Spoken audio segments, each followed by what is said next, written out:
So, did I ever get a shocker yesterday? Here I am sitting on my couch going over the funeral details for my dear aunt that just passed funeral. And because the notice just came up yesterday. And we get a knock on the door. And they're like, yeah, so-and-so here. And I'm like, yeah, I'm here. So my wife and kids who answered the door.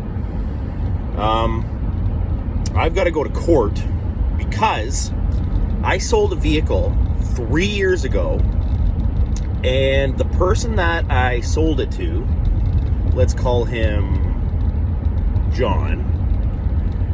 Actually, I think that's his name. I sold him a vehicle, and he not even 40 minutes later turned around and resold it. Okay. In Ontario, we have a thing called OMVIC. They're actually the ones that are making me give my statement in front of a judge about what happened, because this person was basically taking scrap vehicles that were destined to be crushed, or should have been crushed, and he was reselling them at almost 10 times what he purchased them for, without changing them into his name and paying the tax and doing it all legitimately.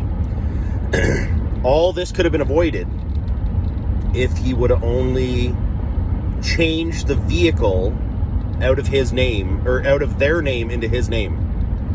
Everything could have been avoided, but he chose not to, and now he has to face everybody in court.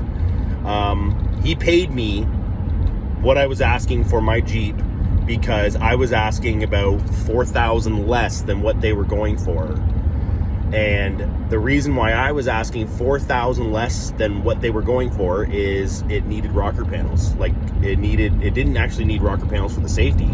It just needed rocker panels, and I'm not into ripping people off. I believe in karma, and if you do good things happen. You do bad things happen.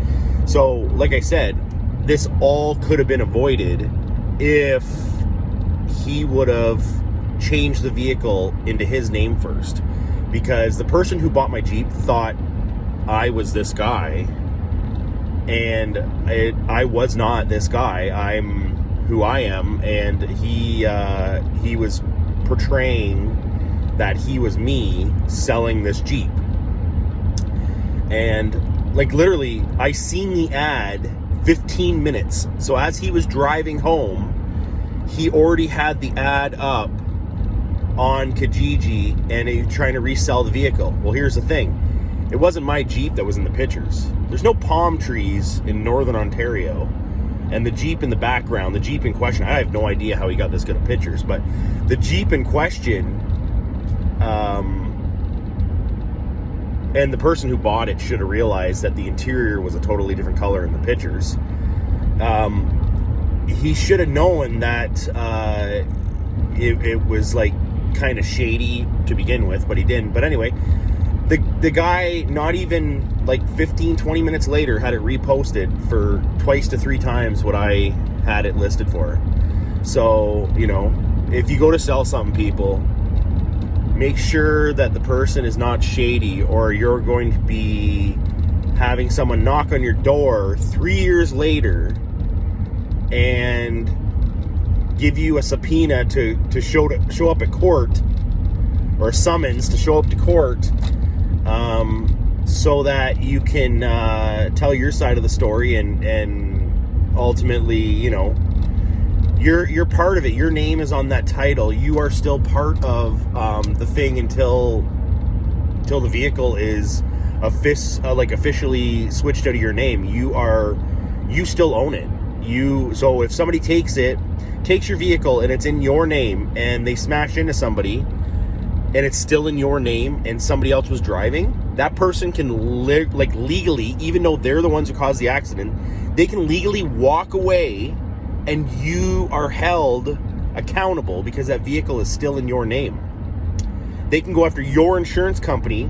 That's an accident on your record, on your insurance record, not your driving record, on your insurance record, because your insurance company will have to cover the damage to the other vehicle because you didn't do the due diligence of signing it out of your, like, even if you signed it out of your name, you had a receipt, everything, it's still in your name. So just, you know, be very, very careful of who you sell vehicles to. And I've been extremely cautious the last few years because of that situation. They, like, within like months, the OMVIC came to me and said that they were going after this guy because he was ripping off single mothers, like minivans that there was nothing left underneath. This guy was like ripping off single mothers, kind of like left, right, and center. They'd go to buy a van, and that van was destined for scrap, and there's nothing left underneath. And these girls spent, like, vehicles that he picked up between $300 and $500. He was turning around selling them for $2,500, $2,600, $2,700, and that's just not right. Like, times are tough, and times have been tough here in Ontario ever since JT got in.